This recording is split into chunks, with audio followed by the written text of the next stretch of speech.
So I'm very happy. Estoy muy contento That,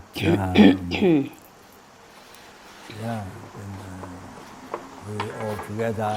de que nos hayamos reunido los estudiantes de Malasia, de China. We are together.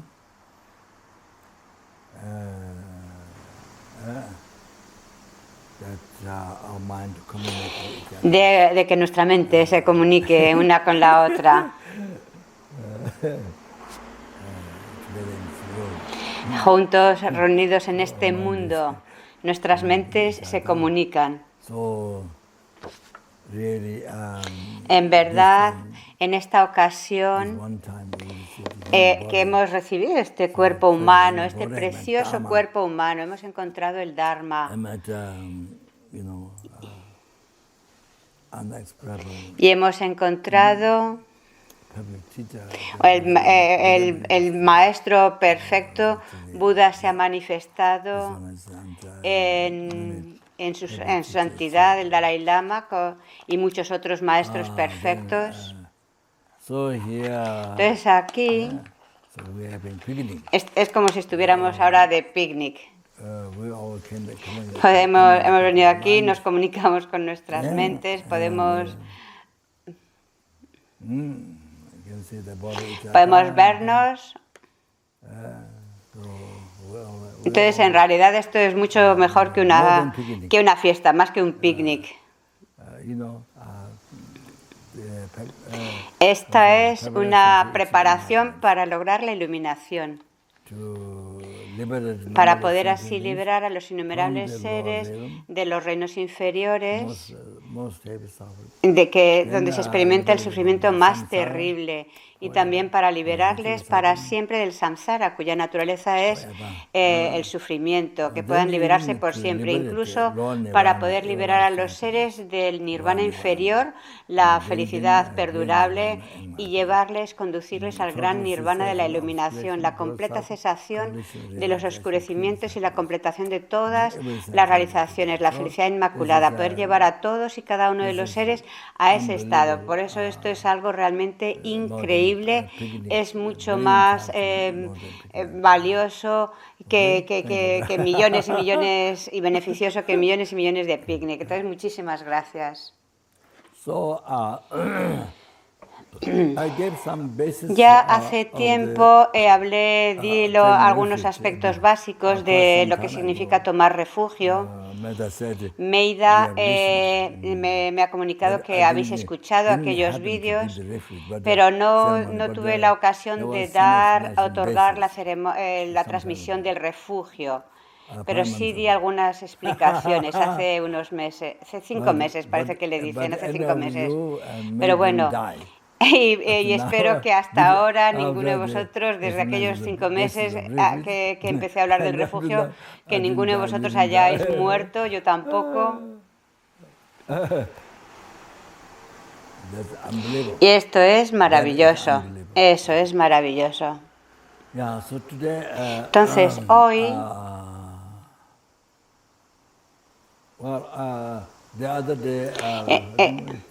hace 2 días intenté dar refugio a un grupo de Israel, un grupo de científicos, de psiquiatras, pero tampoco pudo acabar.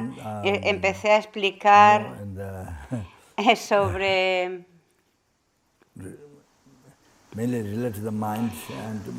cómo todo está relacionado con la mente, como la felicidad de cada día y el sufrimiento de cada momento, de cada minuto, que depende de cómo piense tu mente y cómo todo depende de eso.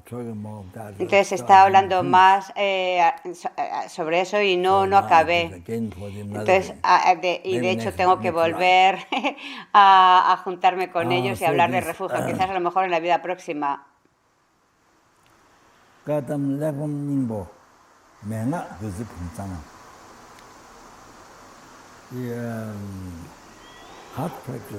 Entonces la práctica esencial de las enseñanzas de Buda,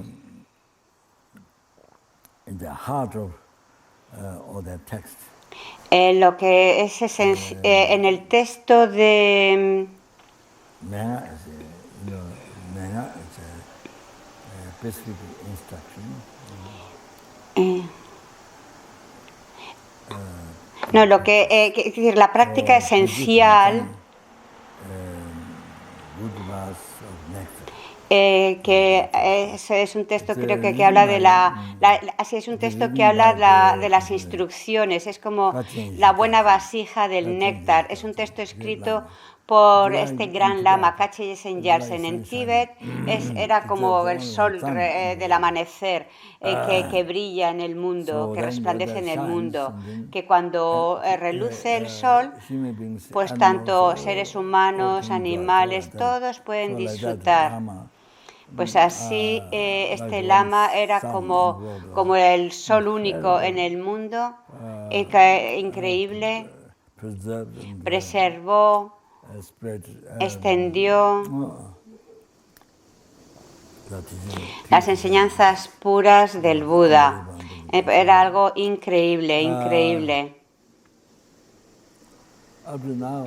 Hasta ahora en Copan hemos hecho cursos de un mes, no cursos de 5 días, que también, o de 7 días. Eso ha sido muchas veces. Esos cursos a lo largo del año se ofrecen muchos y son dirigidos por diferentes estudiantes, monjas occidentales. También a veces vienen algunos geses a ayudar. Pero hablo sobre todo de los cursos de un mes que empezamos, pues estos cursos hace muchísimo tiempo y vinieron estudiantes de todas partes del mundo, de Australia, Estados Unidos. Hasta la fecha se han hecho 53 de estos cursos de un mes. Desde los comienzos.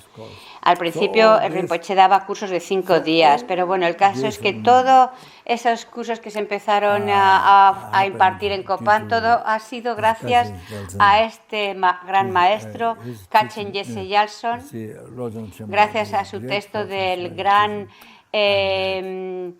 el texto de transformación del pensamiento. Fue un texto que yo leí hace mucho tiempo cuando estaba en Laudo y entonces leyó ese texto estando allí en Laudo y tuvo una gran inspiración y todo empezó a partir de ahí.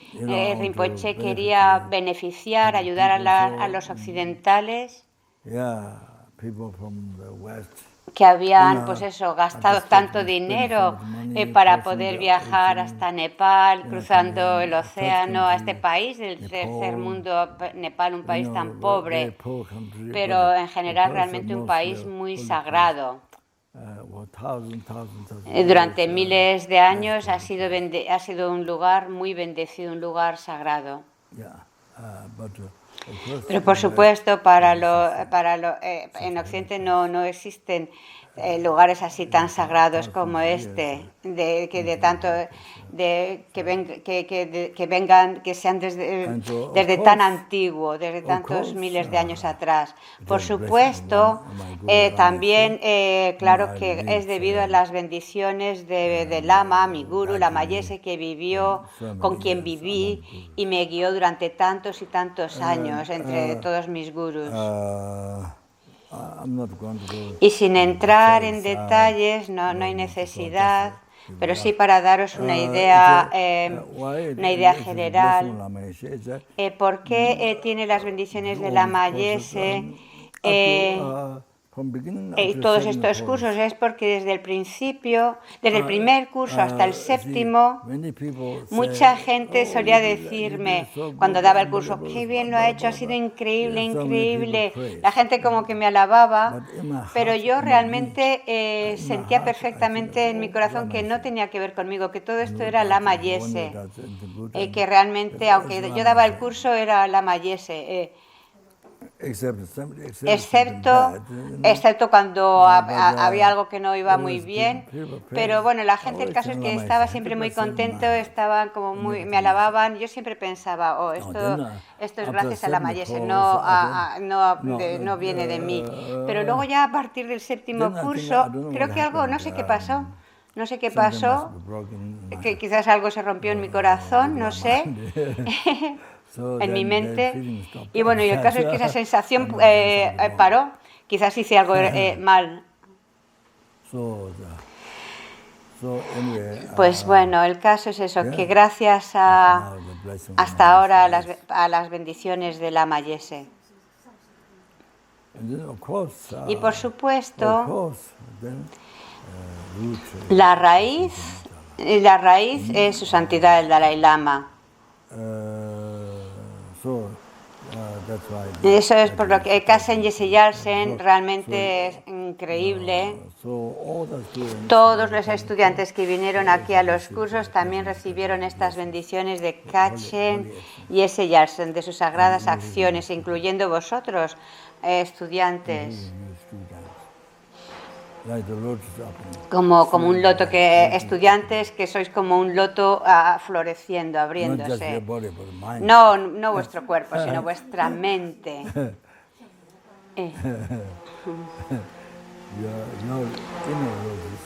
Vuestro loto interno de la compasión y sabiduría que se está abriendo. Ok. Entonces se menciona en un texto, en el texto del Consejo de Corazón de las Escrituras Kadan, una buena vasija del néctar, dice: si por vuestro lado no tomáis refugio, incluso por el poder de todos los Budas y Bodhisattvas se pusieran juntos, no podría salvaros del precipicio de los reinos inferiores. Por tanto, no te engañes a ti mismo.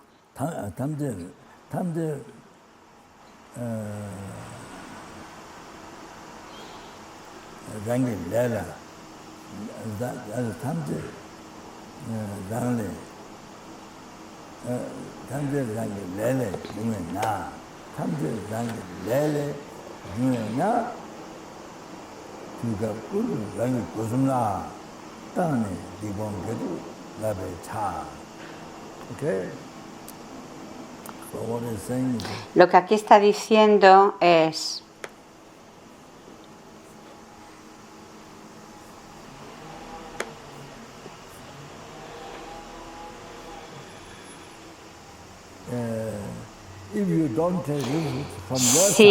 si por tu parte no tomas refugio,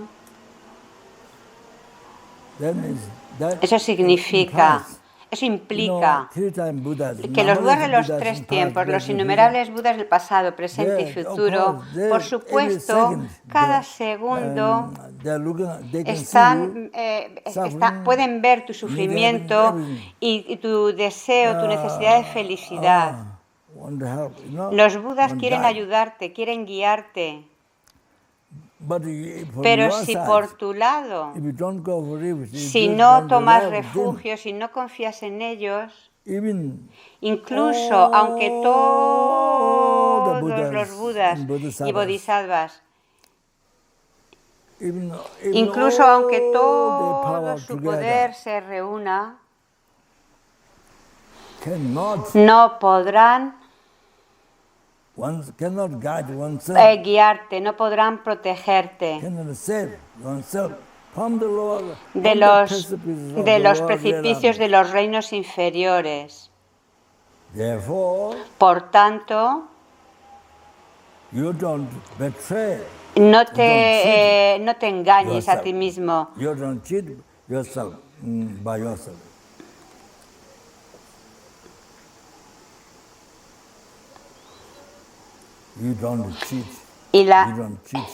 No te traiciones, no te engañes.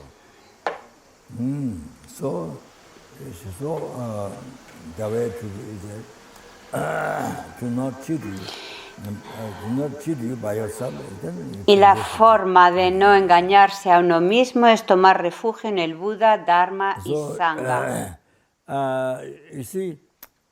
¿Por qué desde el renacimiento sin principio hemos estado sufriendo en samsara hasta la fecha, hasta este mismo instante? ¿Por qué?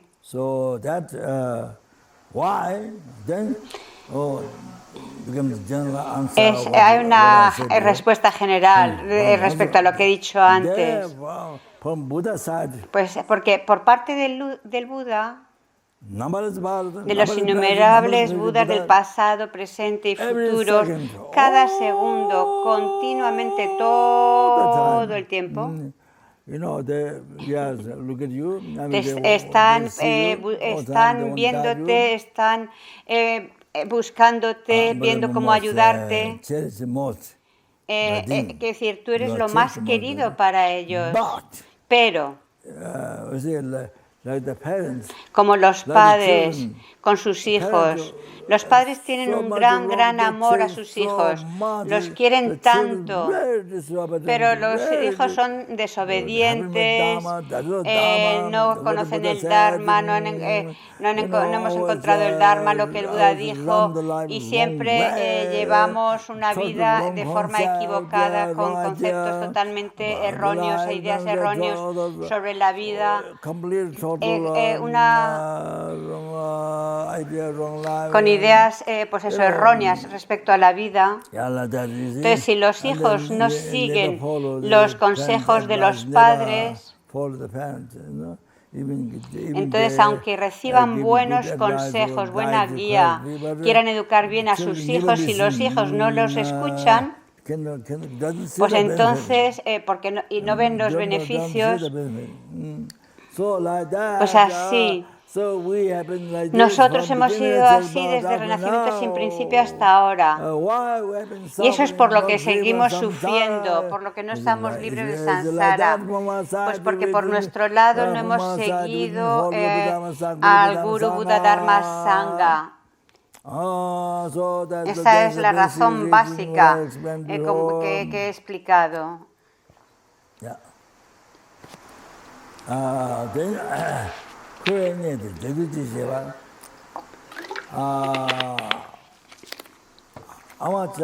En este texto también se dice, toda la felicidad y sufrimiento que haya en samsara, toda viene de tu propio karma.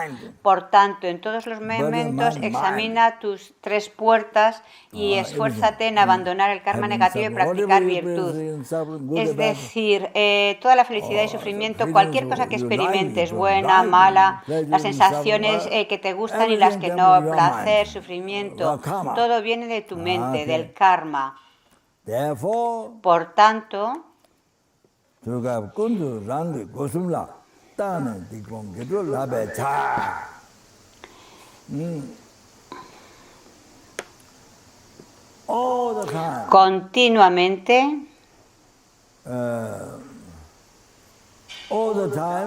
continuamente,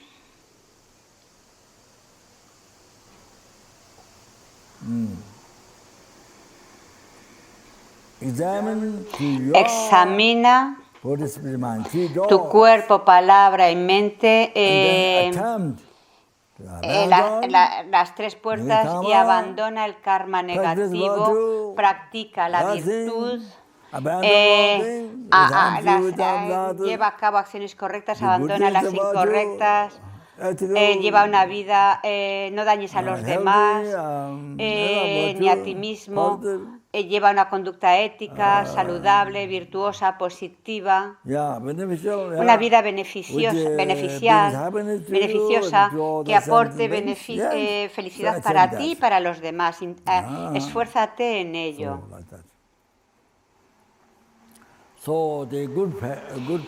Unos buenos padres que saben cómo guiar a sus hijos, cómo llevarles de felicidad en felicidad. Los hijos que obedecen, que siguen los consejos de sus padres, bueno, pues de forma similar, así, entonces pues así se les puede ayudar. Bueno, pues de forma similar,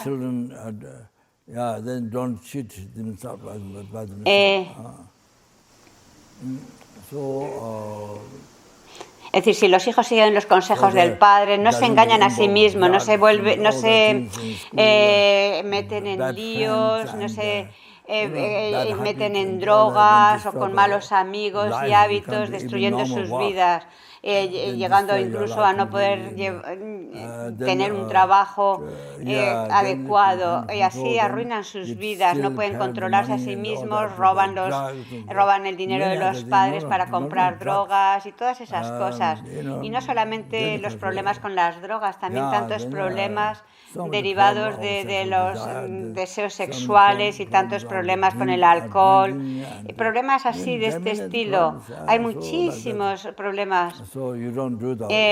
Entonces, cuando uno sigue esos buenos consejos de los padres, uno no sigue esos malos amigos. Y entonces, siguiendo esos consejos que te dan tus padres, uno se protege a sí mismo. Bueno, pues de forma similar, cuando tomamos refugio en el Buda, Dharma y Sangha y seguimos los consejos de lo que el Buda aconsejó, de las enseñanzas, el Dharma que enseñó, cuando lo seguimos, entonces eso hace que las causas del samsara, los engaños y karmas, los conceptos erróneos, entonces no los seguimos y practicamos, los abandonamos y practicamos la virtud. Seguimos una mente positiva.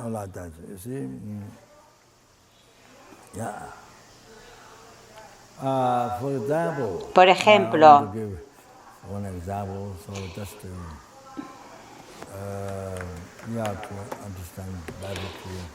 para tenerlo, un ejemplo para tenerlo más claro.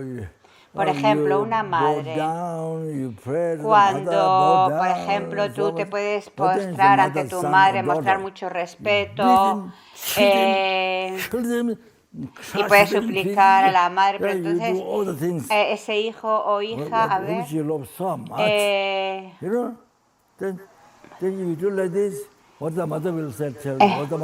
no entiendo, a ver, perdón.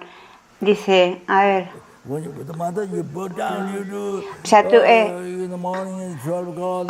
a lo mejor puedes mostrar una conducta como muy respetuosa hacia tu madre, pero entonces si la madre te pega... Bueno, no, perdonad, no entiendo bien esta parte. A ver, o sea, ya comprendo. Dice, por ejemplo, aunque muestres una conducta muy devota, muy respetuosa a tu madre, pero sin embargo, luego como que la golpeas o haces daño a otros y demás, ¿estaría feliz tu madre con eso, aunque tengas esa conducta tan devota externamente? Pues claro que no. Bueno, pues algo así. La gente, por ejemplo, que cree en Dios, si es Dios, tiene que tener compasión hacia los seres. Debe amar a los seres. No es que esté todo el rato enfadado con los demás.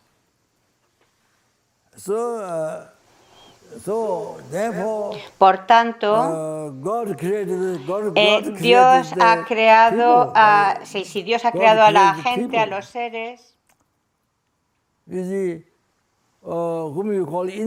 a quien llamamos enemigo, aquel que está enfadado contigo, que te daña, pues también ha sido una creación de Dios. Y en ese caso, a quien llamas enemigo, aquel que se enfada contigo, si tú amas, si tú cuidas, si tienes compasión, si practicas la paciencia en vez de enfado, entonces querrás ayudar en vez de dañar, y ese es el mejor ofrecimiento a Dios, es el mejor ofrecimiento a Dios, y eso es lo que hace que Dios esté tan feliz. te puedes dar cuenta. Dios se sentiría muy feliz si tú actúas de esa forma. Yeah. So you see, you have to. Tienes que amar a todos y cada uno de los seres y como lo más importante, porque son criaturas de Dios. Son criaturas de Dios. Entonces tienes que tener esa actitud de querer ayudarles, amar a todos. Y eso es lo que hace que Dios sea feliz. Y porque de qué serviría, aunque te muestres una conducta como muy devota hacia Él, a lo que realmente complace a Dios es que tú trates bien a los demás, independientemente de que te muestres esa conducta tan devota, levantándote por la noche y mostrando respeto. Lo que complace realmente a Dios es ese cuidado que ofreces a los demás. En el mundo, aquellos que no siguen al Buda, Dharma y Sangha en el mundo externo, podemos ver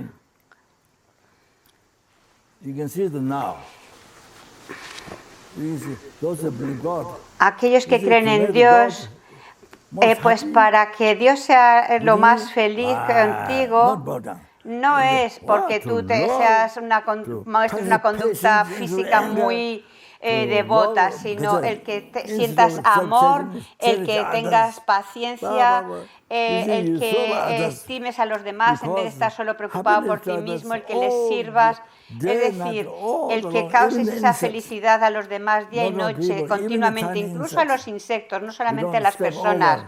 El no pisar encima de los insectos o matar mosquitos, moscas, etc. Eso no complace a Dios. En lo que Dios aprecia en lo que Dios más estima son a los seres, incluyendo los insectos. Eso está en el corazón de Dios. Entonces, tanto como puedas ayudar a los seres, wow, es el mejor ofrecimiento que podemos hacer para que Dios sea feliz. No sé cuántas veces he dicho Dios.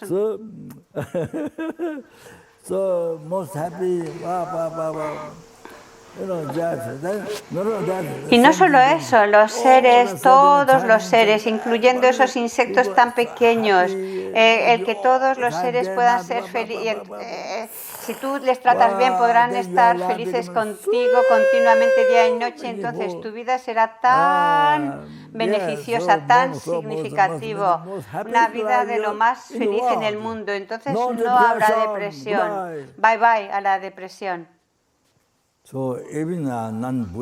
Incluso para los no budistas es tan importante lo que he dicho, la forma de cómo comportarse en la vida. Es la práctica más importante. El propósito de tu vida es no dañar a los demás y causarles felicidad a todos los seres. Ese es el propósito de tu vida. No importa si es un insecto muy pequeño o un ser humano. El propósito de tu vida es no dañar a los demás. El propósito de tu vida es tan importante. Ahora puedes darte cuenta lo importante que es. Todos necesitan felicidad y no quieren sufrir. Por ejemplo, por la noche o durante el día. No sé el nombre de esos insectos que hacen ese ruido continuo y hacen primero un ruido y luego se calma y ya no se oye. Entonces, cualquier ruido, por ejemplo, los perros ladrando, están expresando su sufrimiento. Con todos esos sonidos están mostrando su sufrimiento, expresándolo. Eso es lo que viene a mi mente cuando escucho el sonido de los insectos, las vacas y demás. Están expresando su sufrimiento. Hay seres en los 6 reinos de existencia, los arahats que están libres del samsara y los Arya Bodhisattvas, que todavía no son Budas. Entonces, incluso están libres de estos oscurecimientos burdos, pero todavía tienen oscurecimientos sutiles, estos bodhisattvas superiores. Entonces, el propósito de tu vida es no dañar, sino lo opuesto al daño, del daño de los seres. El propósito de tu vida es solo beneficiar a los seres, causarles felicidad a los innumerables seres. Por eso tu vida es tan importante de esta forma, porque si no, tanta gente famosa, por ejemplo, gente famosa, rica, hay gente que cometen suicidio porque no saben cuál es el propósito de la vida. En Saudi Arabia, en Arabia Saudí, y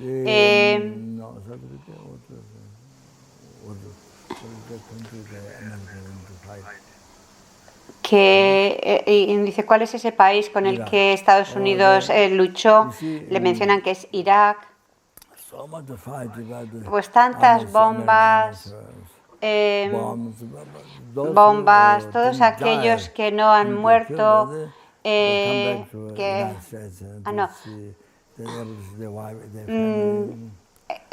todos aquellos soldados que volvieron a Estados Unidos y pudieron estar con sus familias, pero dado que vieron tanta violencia, desconociendo lo que era el propósito de sus vidas, pues bueno, muchos de estos que volvieron de la guerra cometieron suicidio porque no conocen cuál es el propósito de su vida. Entonces, incluso el gobierno americano, para ayudar a todos estos soldados, utilizaron técnicas del Vipassana, la meditación del Vipassana, para todos estos soldados que habían vuelto de la guerra, para poder, pues eso, recuperarse, porque sus mentes estaban completamente perturbadas, completamente afectadas, y se sentían mal, algo muy extraños, porque como que sus vidas habían sufrido un gran cambio después de la guerra. Y uno de estos soldados en la guerra, él era como un técnico en electrónica o electricidad, no lo sé. Tenía un trabajo, es decir, era un especialista. Y este soldado, luego cuando utilizaba esta técnica de la meditación vipassana, pues se recuperó mucho, y lo que han visto es eso, que gracias a esta técnica menos de estos soldados que habían participado en la guerra cometían suicidio, estaban más apacibles. Entonces el caso es que uno de estos soldados pues abrió, creo que algo de internet, no sé. Sí, exacto, que vio en internet, vio que estaba este lugar de retiro en Laudo, en Nepal. Él lo vio a través de internet y entonces se fue a Nepal, a Laudo.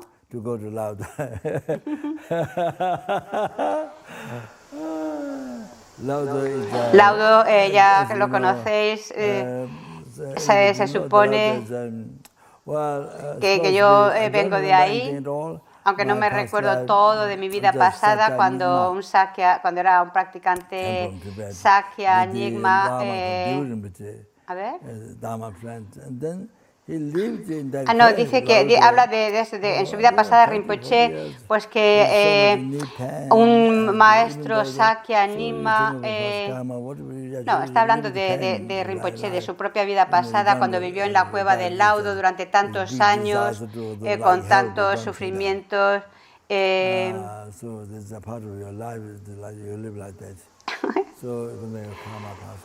Hay una parte de aquí que no entiendo, perdón. Bueno, pues el caso es que cuando este soldado fue al laudo, entonces Rinpoche le llamó a la cueva y le pregunté que cómo había llegado allí. Él no hablaba mucho, era muy silencioso y mencionó pues algunas cosas. Luego se fue a India, a nuestro centro, al Root Institute, y estuvo trabajando en la oficina. No sé si fue antes o después de pasar por Laudo. Laudo es un lugar muy sagrado de donde llegó Padmasambhava.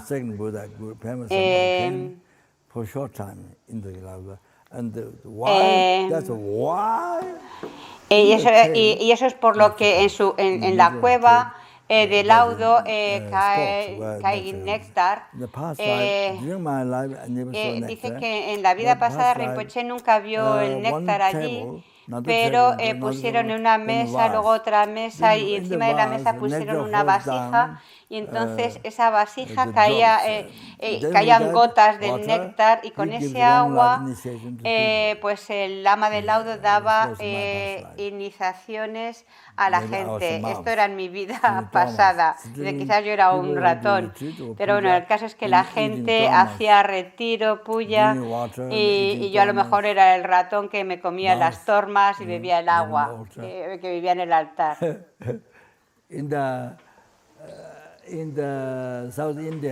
En el sur de la India, en el monasterio de Ganden, ya sabéis, están estos grandes monasterios de Sera Ganden Drepung. Sera tiene estos dos colegios de Ganden, Sera Ye y Sera Me. Luego Ganden tiene los otros dos colegios, Sarse y Janse, y Drepung tienen Loselin y Goman. Hace muchos años, cuando Kyalje Trichan Rinpoche, mi maestro, mi gurú raíz, cuando daba hace muchos años enseñanzas allí, en la Gompa, donde estaban los monjes, hacían ofrecimiento del té a los protectores. Les ofrecían té negro, no capuchino, sino té ni café.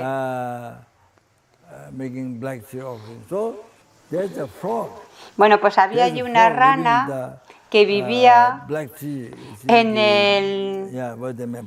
donde hacían donde ofrecían el té negro a los protectores, y siempre dice, era muy interesante ese karma, me acuerdo de aquello y me acordaba de aquella rana, por eso os lo comento, porque siempre estaba ahí esa rana cuando se hacía esos ofrecimientos.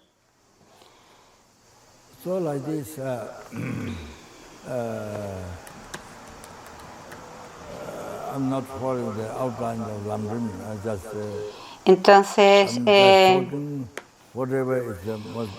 no voy a seguir todas las líneas directrices del Lamrim en relación al Buda, al refugio, pero sí, bueno, pues mencionar algunos puntos beneficiosos que con el tiempo he visto que son especialmente relevantes.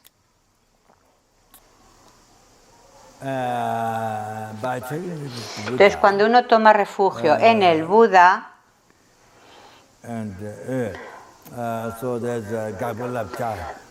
entonces está en los consejos. Hay consejos de lo que uno debe abandonar, y también hay instrucciones, consejos de lo que uno debe adoptar al tomar refugio en el Buda. Y al tomar refugio en el Dharma, pues igual, hay consejos que uno tiene que seguir, que abandonar algunas instrucciones a seguir y otras a abandonar. Y al tomar refugio en la Sangha, igualmente hay instrucciones que uno tiene que seguir y otras que abandonar.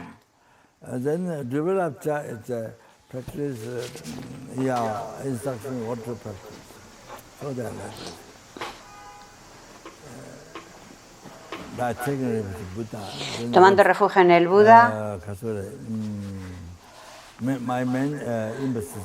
mi principal énfasis en la explicación es que al tomar refugio en el Buda, Dharma y Sangha tenemos que conocer claramente lo que hay que abandonar y lo que hay que adoptar o practicar. Entonces, cuando tomamos refugio en el Buda,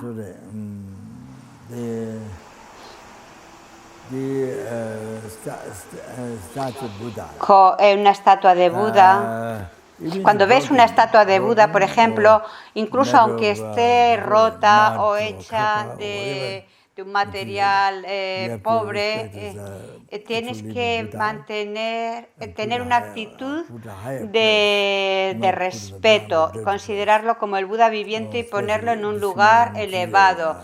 Es decir, no hay que discriminar las estatuas de Buda por su calidad.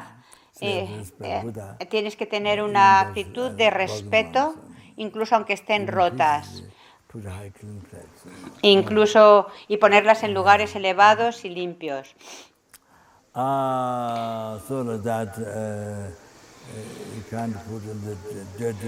No las puedes poner en lugares sucios o en la cama o en el suelo sin poner una base, ya sea una tela o una mesa, algo que la eleve.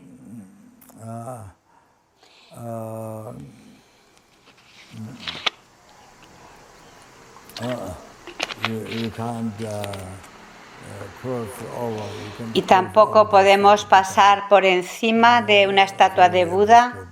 Tenemos que respetarlo como si fuera el Buda viviente.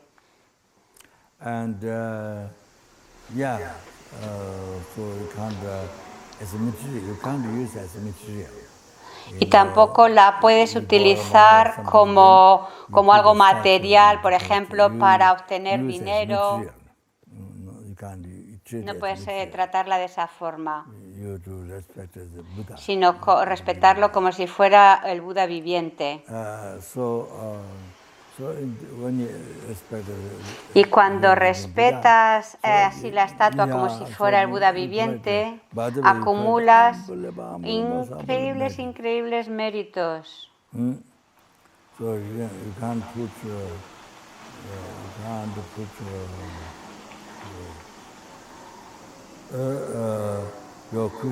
Tampoco puedes poner los cojines en los que te sientas sobre la estatua o cosas así. Eso es una gran falta de respeto. Crea un gran karma negativo. Entonces, cuando con las estatuas, tener esa actitud de, por ejemplo, estatuas de buena calidad como plata, oro y demás, ponerlas en un sitio elevado, pero las otras hechas de materiales más pobres, incluso dice caca. Dice, bueno, lo pongo como ejemplo, dice, nunca he visto una estatua, por supuesto, hecha de ese material, pero vamos, lo dice como ejemplo. Es decir, no puedes poner estatuas que sean de peor calidad en sitios inferiores como discriminando. Tienes que respetar ambas como si fueran el propio Buda. Esos son los consejos respecto a lo que tienes que practicar por haber tomado refugio en el Buda.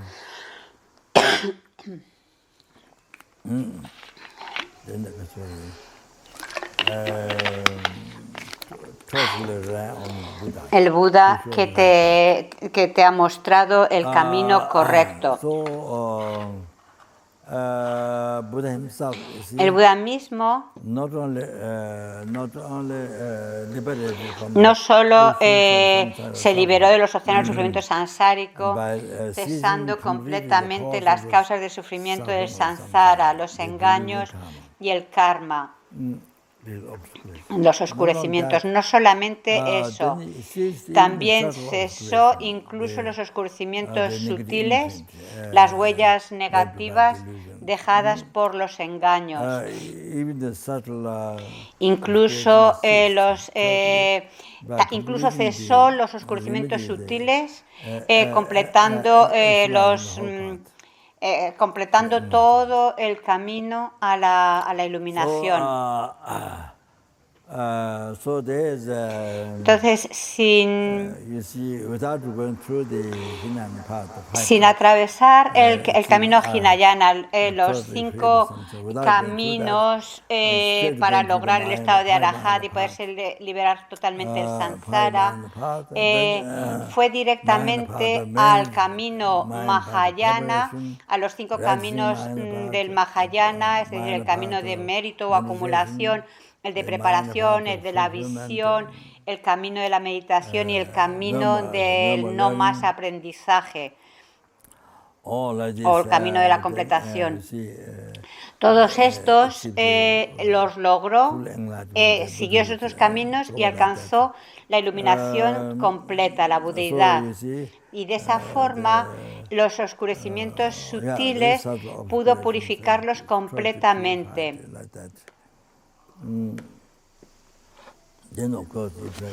Y por supuesto practicó el Tantra y logró la iluminación en una vida breve.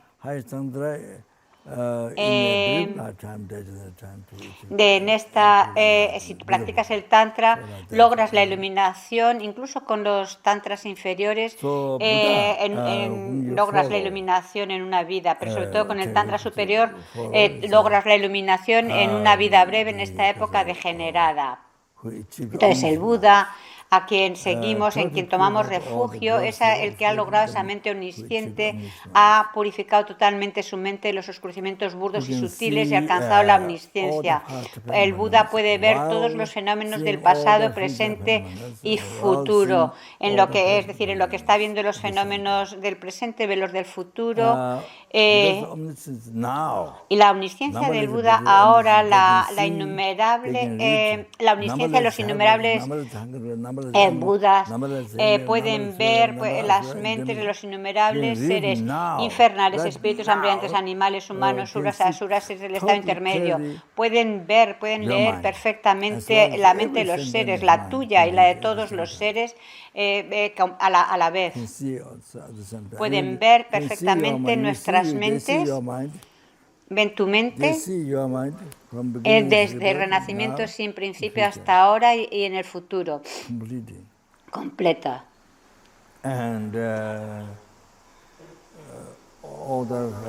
Y todos los elementos del futuro de cada uno de los seres y su nivel de karma, los diferentes niveles de métodos, y puede revelárselos a los seres para beneficiarles y conducirles de felicidad en felicidad gradualmente hasta la iluminación. Pueden ver todo, el karma, todos los métodos.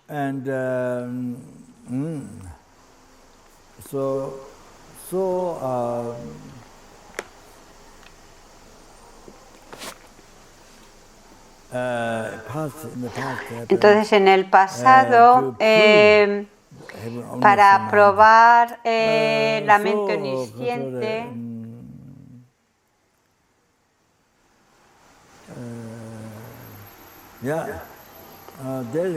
hay una historia de Kundugyu, creo que era hindú.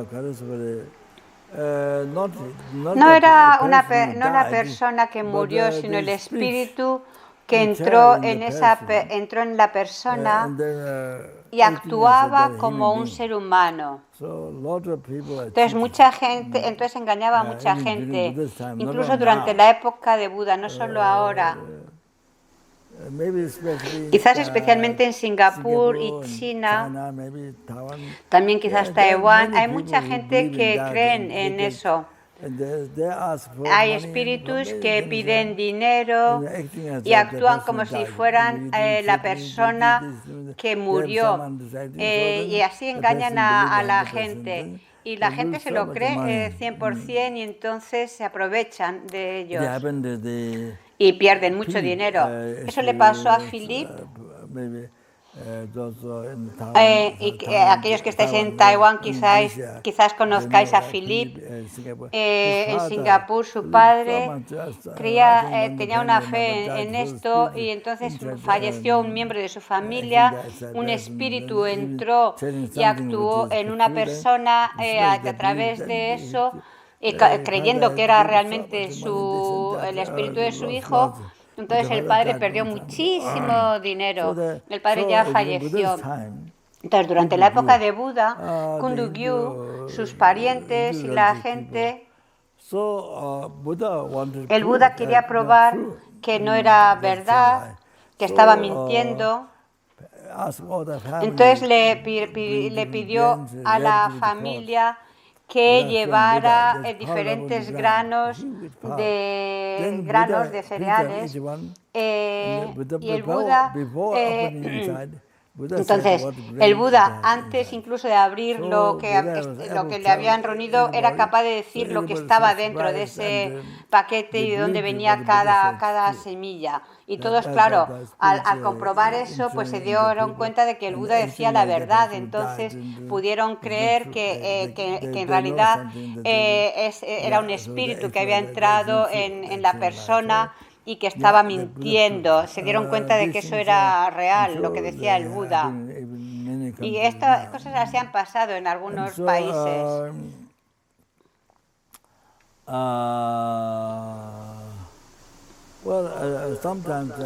A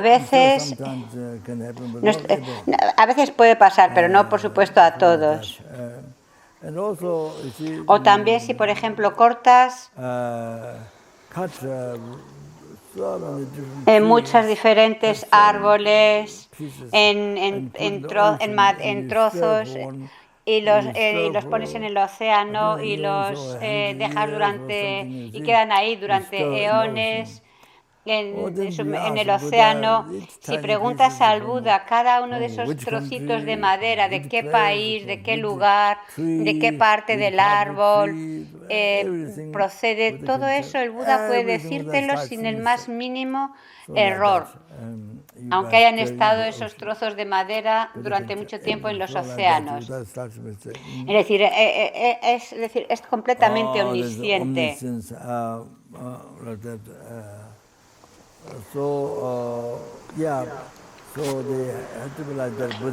El Buda al que uno sigue tiene esas cualidades. No se trata de seguir a cualquier espíritu o a cualquiera que te diga algo. No. En ellos no has de tomar refugio. El Buda en el que uno toma un refugio a nivel último tiene que tener esas cualidades, esa omnisciencia.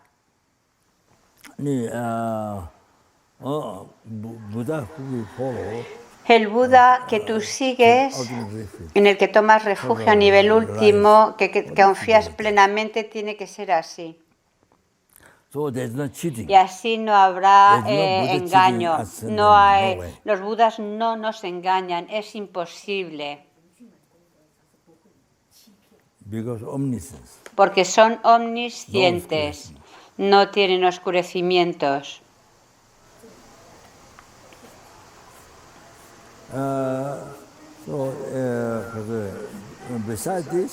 Y además de eso, por ejemplo, incluso si alguien corta trozos lentamente, por ejemplo, si alguien le corta al Buda trocitos de carne por un lado del cuerpo y por otro lado hay alguien como alabándole, acariciándole, por parte del Buda no distingue, no discrimina entre el que le está dañando por un lado y el que le está ayudando por el otro. Tiene una compasión total. Por tanto, si tú confías en el Buda te puede guiar.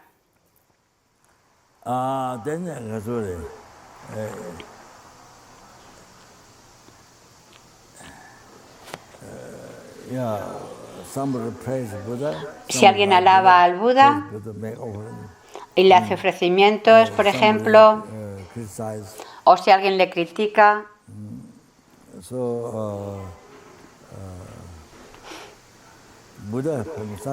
por parte del Buda, el Buda sigue trabajando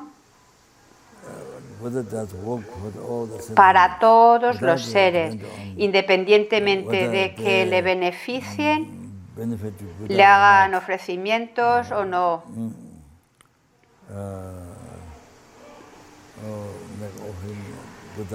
Independientemente de que le critiquen o le alaben. Por parte del Buda es lo mismo. Trabaja para todos los seres. Por tanto, si confías en Buda, definitivamente el Buda te va a guiar.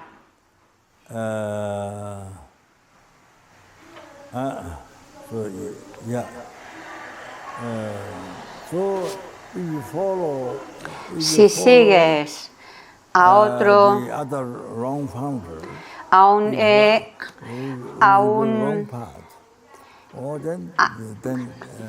si sigues a un guía erróneo, no puedes, el Buda no te puede guiar. Por tanto,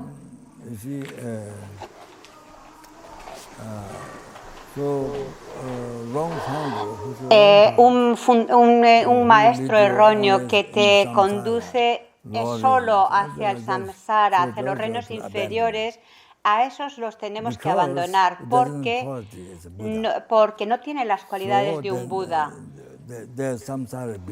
Son seres samsáricos que no están libres del samsara. Por tanto, no te pueden liberar ni guiar del samsara. Te muestran un camino incorrecto y entonces solamente estarías creando causas de sufrimiento en el samsara y tendrías que renacer en los reinos inferiores durante eones. Pero si sigues a un doctor correcto, o por ejemplo, si estás siguiendo a un doctor que no muy experimentado, te da una medicina errónea y no te puede guiar. Entonces, el Buda en el que tomas el refugio a nivel último,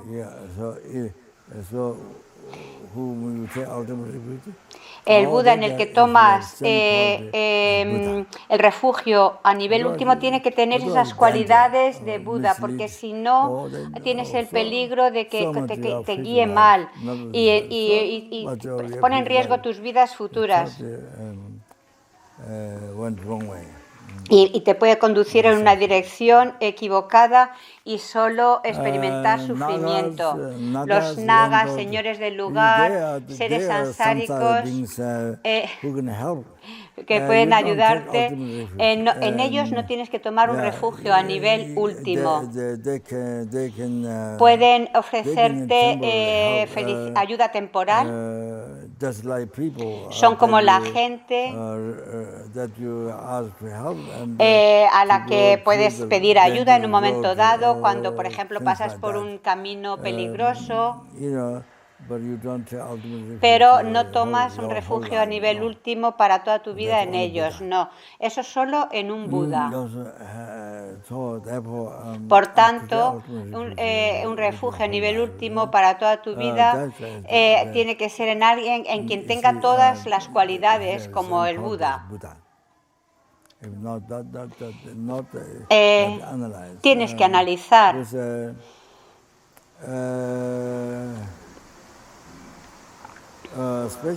Especialmente creo, no sé, a veces en Singapur o Hong Kong, Malasia, China, puede ser muy fácil en estos lugares tomar a seres sansáricos, como por ejemplo dioses hindúes, como Shiva, Brahma y seres sansáricos, uno toma refugio completo en ellos y eso es un camino erróneo, siguiendo a un fundador erróneo que no te puede guiar, no te puede sacar del samsara.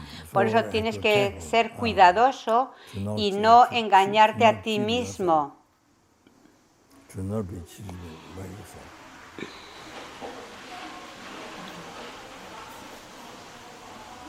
So you have to, Tienes que analizar before you take refuge. antes de tomar refugio en ellos. Okay, so now Dharma. Entonces ahora, el refugio del Dharma. Sorry.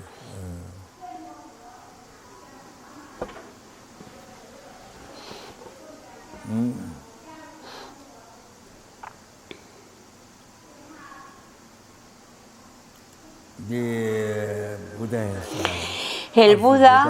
has, El Buda, cuando hablamos del Buda podemos hablar del Buda a nivel último y el Buda o absoluto y el Buda convencional. El Buda absoluto se refiere al sagrado cuerpo del Dharmakaya, la mente omnisciente y la naturaleza última de la mente omnisciente. Y cuando hablamos del Buda convencional, es el Buda, es la verdad, el Buda que es la verdad para una mente oscurecida, Kunso Kitempa, la verdad convencional, lo que normalmente la gente diría. Bueno, pues el Buda convencional sería el aspecto del Buda que muestra el aspecto del Nirmanakaya. Es decir, de estos tres cuerpos, Dharmakaya, Sambhogakaya y Nirmanakaya, el Buda convencional sería el Nirmanakaya. Entonces, en cuanto al Dharma, el Dharma también distinguimos Dharma absoluto y Dharma convencional, o Dharma último.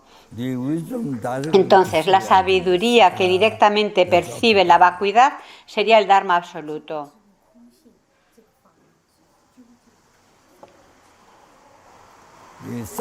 Los temas, los textos, el Tripitaka, el Lamrim, todos esos temas serían el Dharma convencional.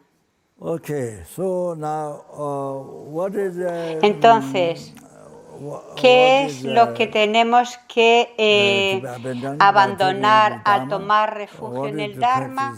¿Qué tenemos que practicar al tomar refugio en el Dharma? Esto es muy, muy importante conocerlo. That's very, very important. I want to emphasize something in that now, in this time retreat.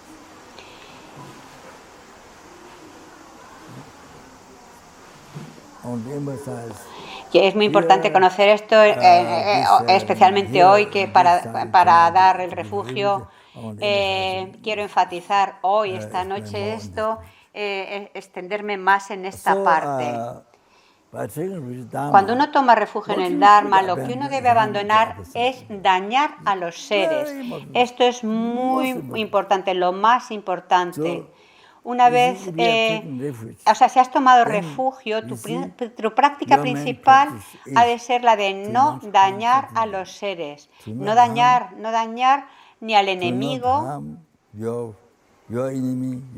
ni al amigo, ni al extraño, ni a tus padres, ni a la gente que te rodea. Y no solamente a la gente, también el no dañar a los animales, a los insectos, incluso mosquitos, moscas, abejas, no dañar a ninguno de los seres.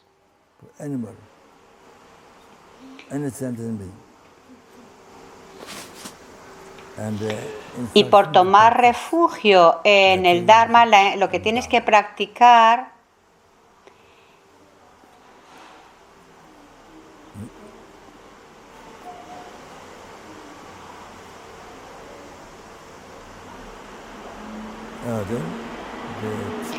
es considerar las enseñanzas del Buda, los textos, las letras, respetarlos como si fueran el Dharma real. Incluso si faltan las páginas sueltas o unas pocas líneas, revelan el Dharma. Están ahí para liberarte del samsara, de los océanos de sufrimiento samsárico y llevarte a la felicidad inmaculada del nirvana y el gran nirvana, la iluminación. Incluso una frase o un verso es así. Te muestra el camino que te libera del samsara y te lleva a la iluminación.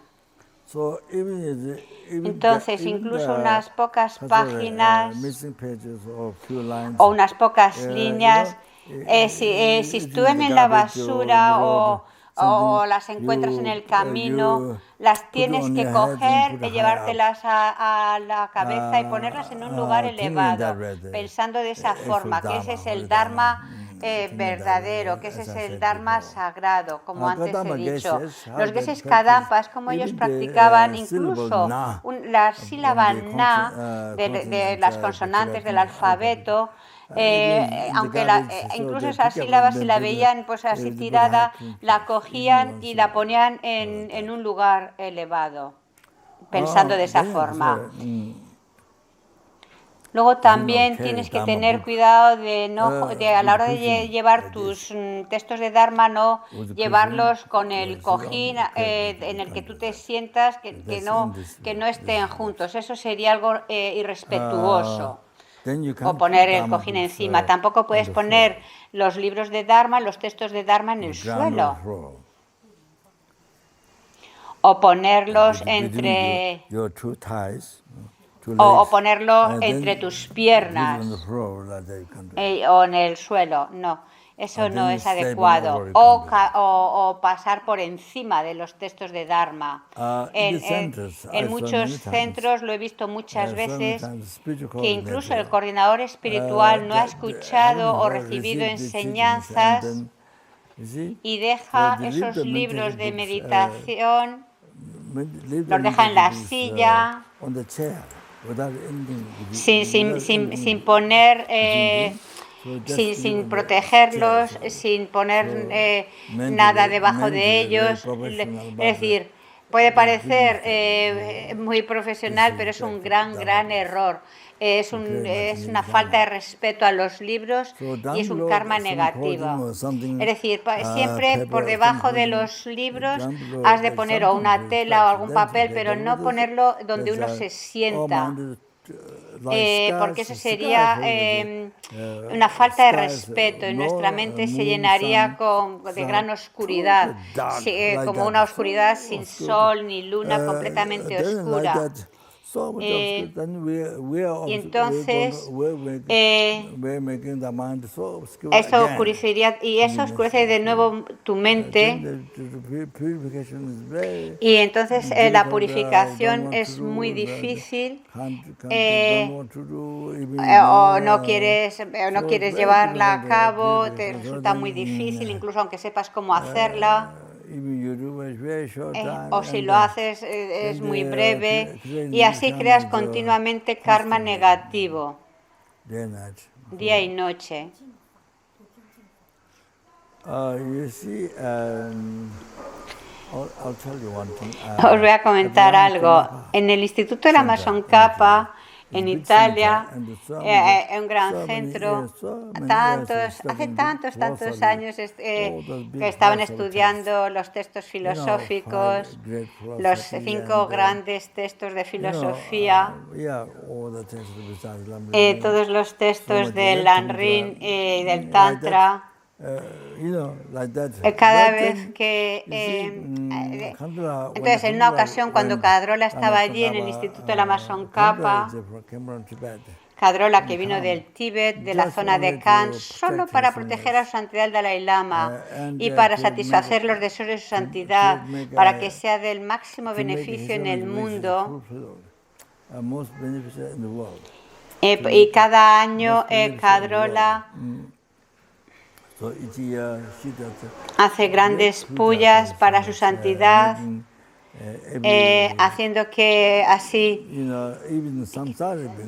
que los seres sansáricos puedan incluso proteger o los señores del lugar o algo así, tanto en el Tíbet como en el mundo, como para que todos estén felices.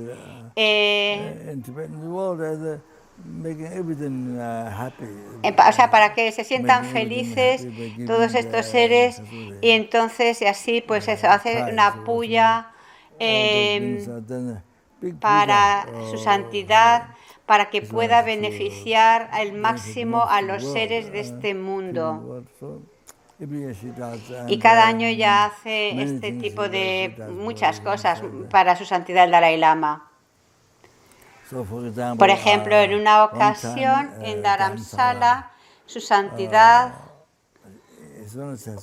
tenía creo que una piedra en la vesícula biliar, me parece, y se le infectó. Pero muchos médicos y doctores tibetanos, incluso Nechun, por supuesto, de acuerdo al karma de la gente, todos dijeron que no necesitaba ir al hospital. Solo Kadrola, la que le dijo claramente, tiene que ir rápidamente y operarse. La única que dijo que tenía que ir rápidamente al hospital a operarse fue Kadrola. Su santidad fue efectivamente a Delhi. Cuando el médico le operó, se quedó impresionado porque estaba muy infectada e incluso la piel había afectado a la piel.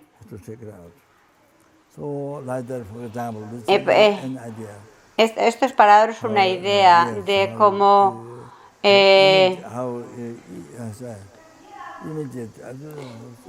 a ver, es decir, de lo experta que es en ayudar a su santidad el Dalai Lama, por ejemplo. Este es un ejemplo, ¿no?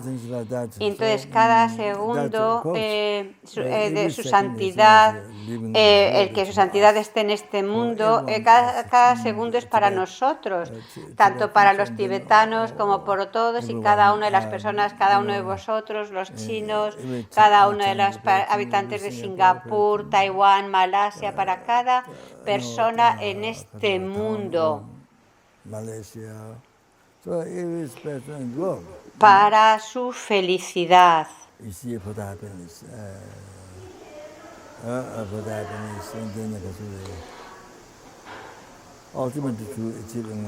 Para poder lograr la felicidad y especialmente la felicidad a nivel último, la iluminación. Es algo así increíble.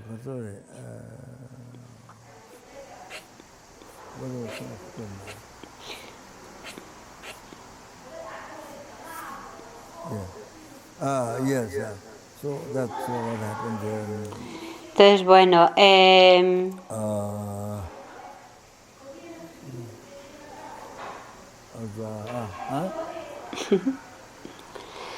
entonces Rinpoche estaba hablando de habiendo tomado refugio en el Dharma, que tenemos que respetar el Dharma. Y bueno, el caso es que, continuando con la historia de Kadrola, cuando Kadrola fue al Instituto de la Tsongkhapa, que fue con el discípulo de Geshe Tobden, que enseñó varios ejercicios al público tibetano. Geshe Tobden ya había fallecido hace tiempo y era el primer maestro residente en el Instituto de la Tsongkhapa.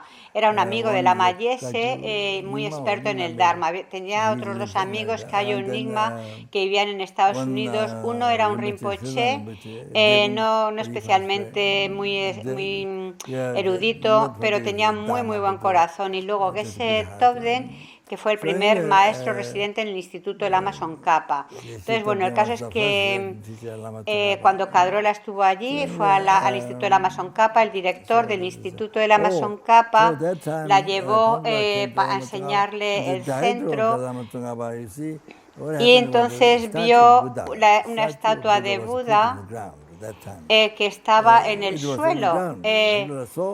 Y cuando lo vio, Kadrola arrancó a llorar cuando vio esa estatua en el suelo. Supe de esto mucho tiempo después.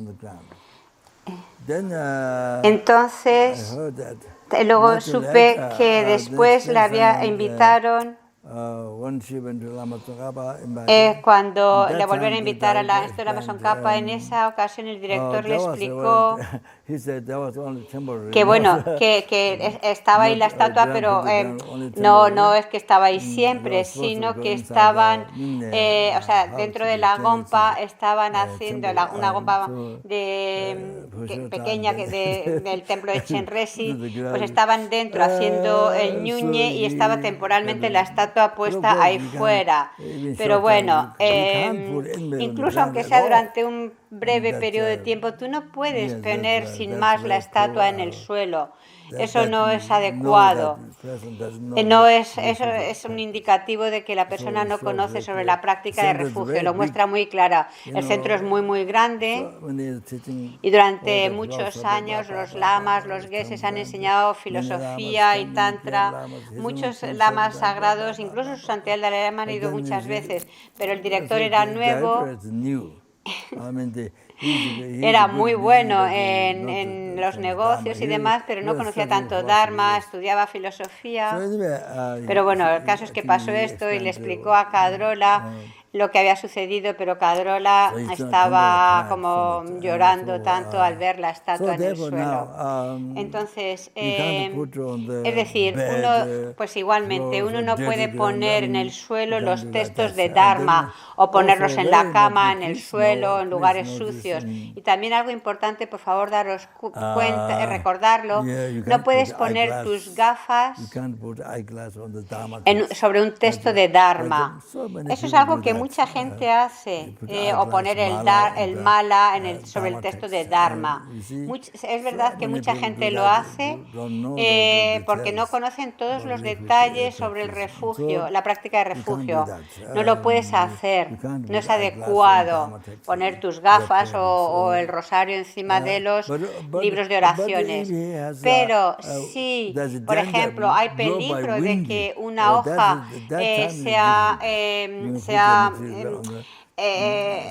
expulsada por el viento, entonces es diferente. En ese caso sí puedes poner una piedra o una piedra de cristal sobre el texto para evitar que se vuele, o algo pesado para que no se vuele. Eso ya es diferente. Había esta estatua, este ejemplo que os he dado de la estatua de Buda, por ejemplo, si hay una estatua de Buda en el exterior, hay un ejemplo, por ejemplo, había una estatua de Buda al aire libre y empezó a llover, entonces una persona, para proteger esa estatua de Buda, puso encima su zapato para proteger esa estatua de Buda. Pero claro, luego ya la siguiente persona que vio eso, vio como había un zapato encima de la estatua de Buda y dice, ¿cómo puede ser esto? Ya no llovía y quitó el zapato. Entonces, ambos actuaron bien. Uno, para protegerla de la lluvia, puso el zapato. No tenía ninguna otra cosa con la que cubrir la estatua.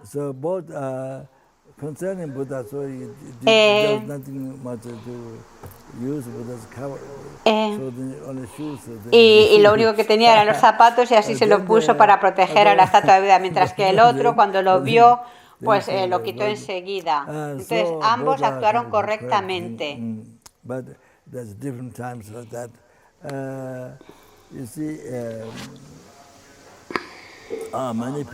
Hay mucha gente que pone sus gafas o el mala sobre los textos, aunque no hay peligro de que las hojas sean aireadas por el viento.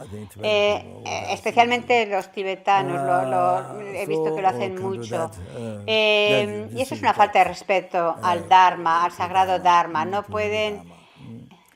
Tampoco puedes poner ni siquiera una estatua encima de un texto. Tienes que saber eso. Ni siquiera una estatua la puedes poner encima de un texto. Eso es por lo que en la gompa, por ejemplo, en las gompas de las casas, hay una estantería y en lo alto, en la estantería superior, están los textos de Dharma y por debajo los textos las estatuas.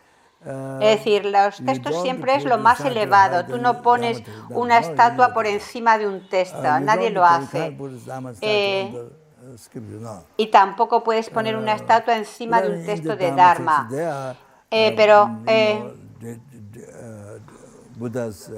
Porque en los textos de Dharma hay Budas, hay dibujos de Budas, con los lamas del linaje, pero tú no puedes poner una estatua de Buda encima de un texto de Dharma. En una ocasión, su santidad, el Dalai Lama, estaba Piero, Harvey y creo que también Claudio y algunos otros estudiantes.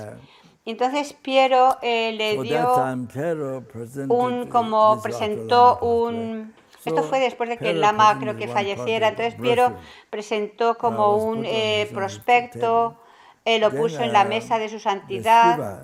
Y entonces había una estupa, la puso encima de ese prospecto de algo de Dharma. Entonces inmediatamente su santidad lo separó. Ese texto o ese prospecto que estaba en inglés, su santidad enseguida quitó la estatua de ahí, que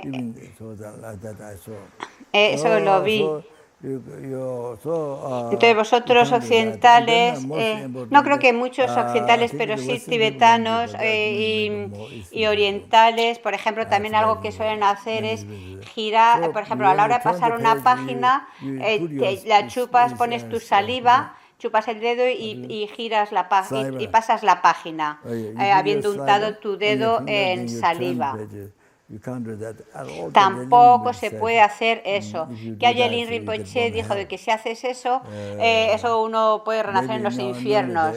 Quizás en el octavo, en el del sufrimiento más terrible, ñahuañarme.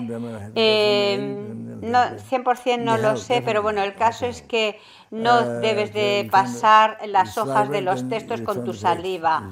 No lo he visto tanto entre los occidentales, pero sí más común entre los tibetanos, que nunca han recibido enseñanzas.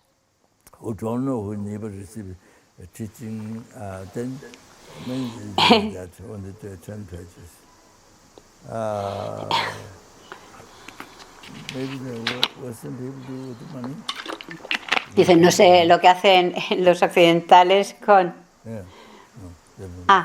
dice, quizás los occidentales, por ejemplo, cuando cuentan varios billetes de dinero, igual lo hacen así, con saliva, no lo sé. Bueno, el caso es que Kyabje Kirti Sencha Rinpoche dijo, en vez de usar la saliva, Kirti Sencha Rinpoche, que era increíble, él solía tener un poquito de agua y mojaba sus dedos ahí para poder pasar las páginas. Kirti Sencha Rinpoche solía hacer de esa forma. Era un buen ejemplo y así era un buen ejemplo, en vez de seguir el ejemplo de algunos tibetanos que pasan las hojas con saliva.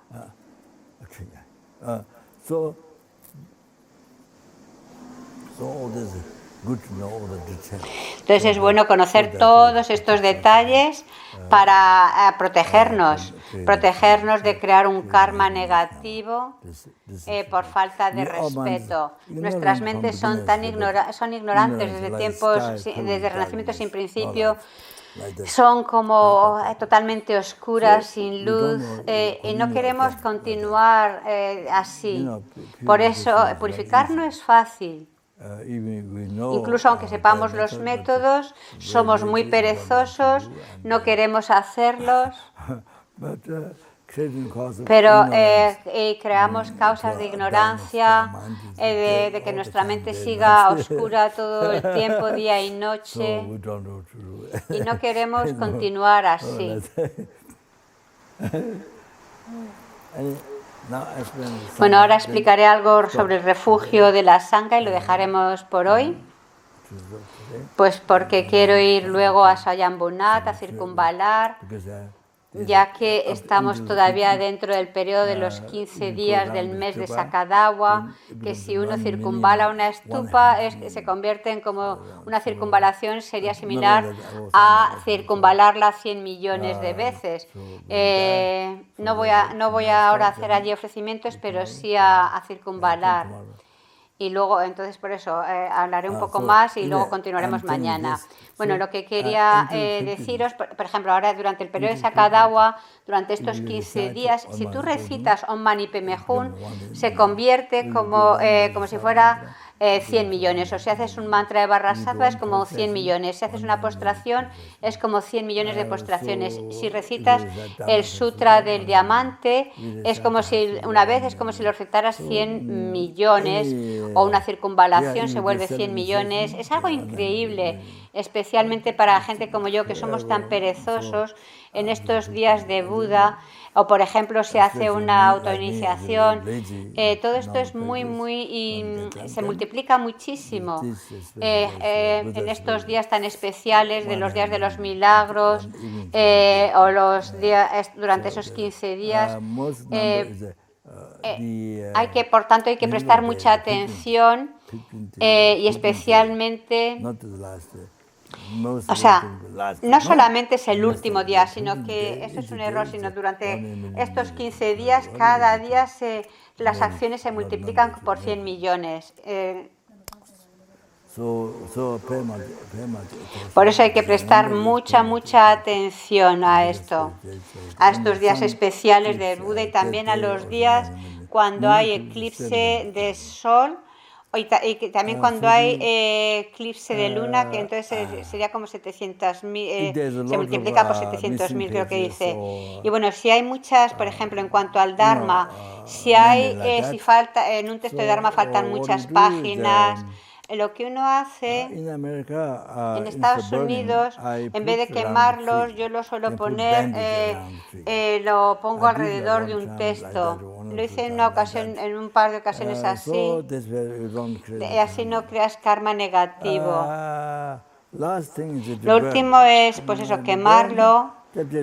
Kyabje Duchon Rinpoche, el cabeza del linaje Nyingma, decía que eso era también evitar abandonar el sagrado Dharma, pero creo que depende de la motivación. Cuando quemas los textos, debes de pensar que las letras se absorben en la sílaba A. La A se absorbe en tu corazón. Y entonces el papel que quemas, en el fuego recitas el Sutra del Corazón a la vez y meditas en vacuidad. Este es el consejo que dio a los estudiantes, y Kyabje Duchon Rinpoche dijo que abandonar el sagrado Dharma pensando, y quemas el Dharma sagrado pensando como si no fuera un objeto, como es un objeto de tu devoción, si lo quemas es como abandonar ese objeto de devoción, de ese sagrado Dharma. Incluso quemar textos que le faltan páginas sería como abandonar el sagrado Dharma, y por tanto es una acción muy negativa. Entonces ese karma negativo es mucho más negativo que destruir todas las estatuas, templos en el mundo. Es muy negativo. Por eso tienes que tener mucho cuidado. Y cuando uno quema textos, debes hacerlo de esta forma que he explicado. Si no es, pues eso, abandonar el sagrado Dharma.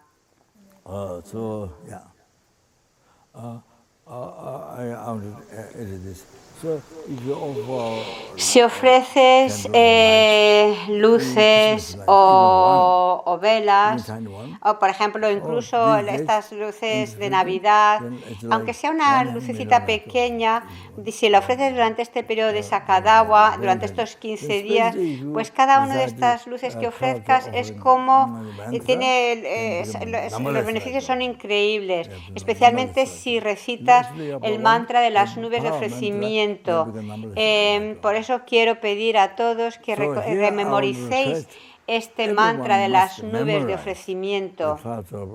Todos tenéis que memorizar este mantra. Y así cada vez que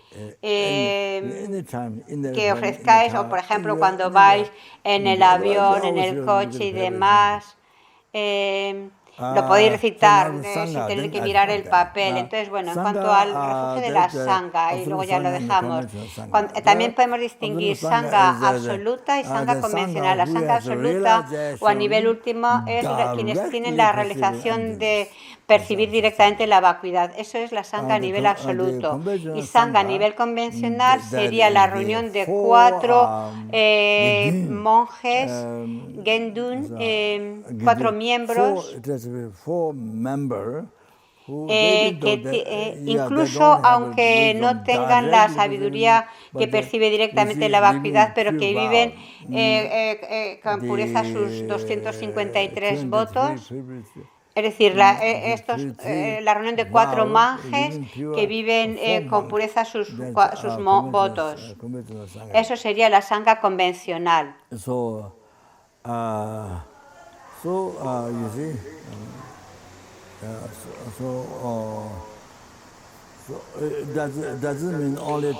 No significa solamente, sangha no sería solamente los tibetanos con los hábitos rojos, están los Theravadas con sus hábitos amarillos, o chinos con hábitos blancos o azules, cualquiera que sea el color de los hábitos de la sangha que recibe la ordenación, hemos de respetar a todos. Hacer ofrecimientos de comida o ofrecimientos de hábitos, respeto, todo eso es muy, muy poderoso, se crea un muy buen karma. Porque la sangha que recibe la ordenación es un objeto poderoso. Os voy a decir una cosa, en el pasado en India,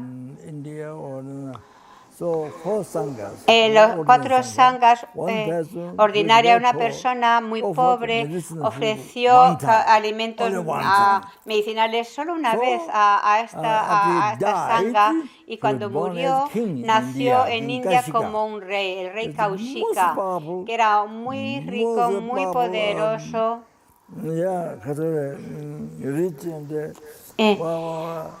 Entonces, cuando ese renacimiento como rey Kaushika, que nació en su vida siguiente, como causa de haber hecho este ofrecimiento a la sangha de alimento, incluso una sola vez, el resultado fue increíble, increíble para su vida siguiente.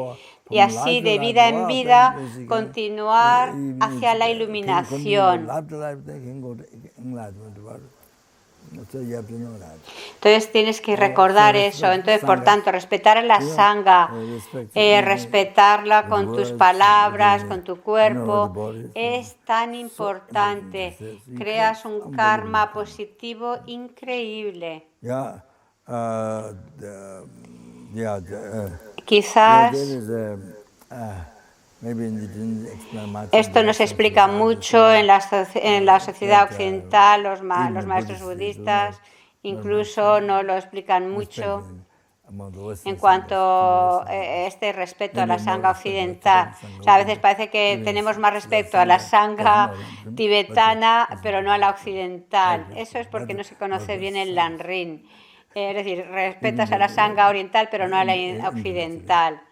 Aunque intelectualmente lo sepas, no lo respetas. Entonces, cualquiera que lleve hábitos, ya sea hábitos de la tradición china Theravada, cuando tú ves a la sangha que viene, tienes que pensar, aquí está la sangha que me va a ayudar, que me va a guiar en el camino, que me va a liberar del samsara. Esta es la sangha que me va a guiar en el camino, liberar del samsara.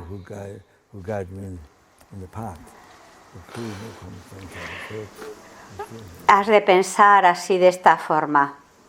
Ok, hoy lo dejamos aquí. Espero que nos importe y continuaremos mañana.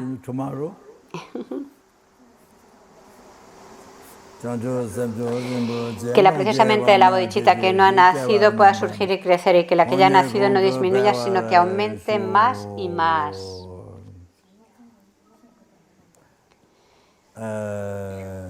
Debido a los métodos pasado, presente y futuro, acumulado por mí, los métodos de los tres tiempos, acumulado por los innumerables Budas y Bodhisattvas, innumerables y por los innumerables y Budas, que existen como mero nombre,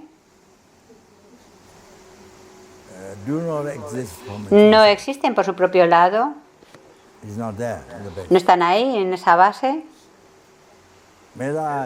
Pueda el yo, que existe como mero nombre, no existe por su propio lado, no está ahí en la base. Lograr la budeidad,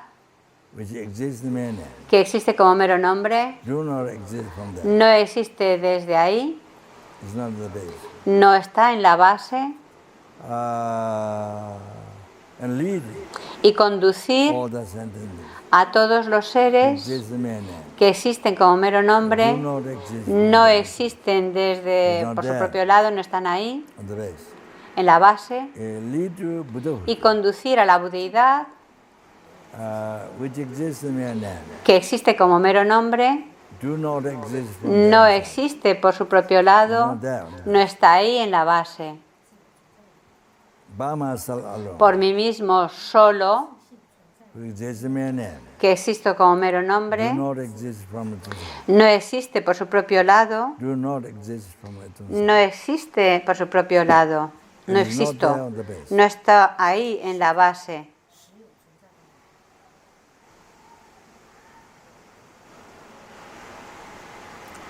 Digo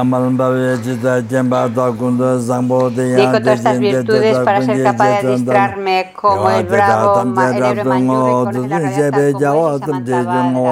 Digo todas mis raíces de virtud para dedicarse en la Pada como la mejor por los victoriosos de los tres tiempos para poder tener su sagrada conducta. Joya que satisface los deseos, fuente de todo beneficio y felicidad en este mundo, incomparablemente bondadoso, supremo, Tenzin Gyatso, que tengas una vida muy, muy larga y tus sagrados deseos se realicen espontáneamente. Tú que mantienes el camino moral de su yugador, que sirves como el generoso que lo soporta a todos, sosteniendo, preservando y extendiendo la victoriosa conducta de Manjunath, que llevas a cabo oraciones magníficas que honran a las tres joyas, Salvador mío y los demás tus discípulos, te lo ruego, ten una vida larga. Gracias.